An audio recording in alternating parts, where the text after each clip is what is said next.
মাছ রপ্তানি। মাছ রপ্তানিটা আখাউড়া দিয়ে হয়, আমাদের এখান দিয়ে কেন হচ্ছে না? আগামীকালকে লাকিলি আগামীকালকে আমার বাণিজ্য মন্ত্রীর সাথে আমার একটা মিটিং আছে ফার্স্ট আওয়ারে। আমি খুরশেদ সাহেব একটু নোট নিয়ে আমি কথা দিচ্ছি আমি এটা উঠাবো।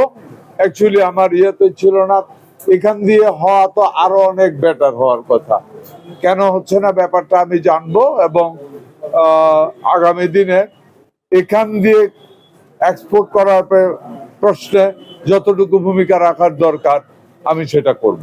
আপনাদেরকে মাছ ফ্রোজেন ঠিক আছে, মিঠা পানির মাছ না, তবে হ্যাঁ এখানে কোনো ল্যান্ডিং স্টেশন নাই, ব্যাপারটা আমি দেখব, কারণ যেহেতু এটা আমারই মিনিস্ট্রি, এখানে কোনো ল্যান্ডিং স্টেশন করা যায় কিনা, কোন প্রসেসে তারা বিক্রি করে ব্যাপারটা জানবো। যদি এমন কিছু থাকে সরকারি জায়গা খুঁজে বের করতে পারলে আমি ল্যান্ডিং স্টেশন করার ব্যাপারে সিদ্ধান্ত নেব। করি সবসময় কি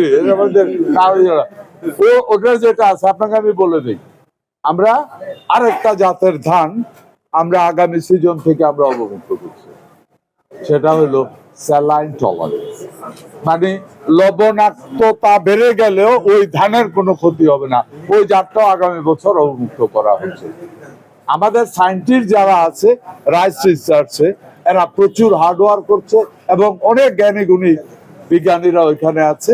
আমরা আশা করি এই সমস্যাগুলি ইনশাআল্লাহ আমরা ওভারকাম করতে পারবো। এর মধ্যে আমরা আলাপ আলোচনা করছি আমাদের এখানে যে প্রজেক্টটা আছে এটা প্রচুর জায়গা আছে এবং আমরা ইচ্ছা করলে সারা বাংলাদেশের ভ্যাকসিন এখানে উৎপাদন করার মতো স্পেস আছে বা এটা, এবং এখানে এই ল্যাবটা বা এই প্রোডাকশনটা অনেক বাড়ানোর জন্য আমরা একটা প্রজেক্ট হাত দিচ্ছি। আশা করি খুব কম সময়ের ভিতরে এখানে আমাদের যে পরিমাণ ভ্যাকসিন উৎপাদন করছি তার থেকে বহু গুণ বেশি ভ্যাকসিন এখানে আমরা উৎপাদন করতে পারবো।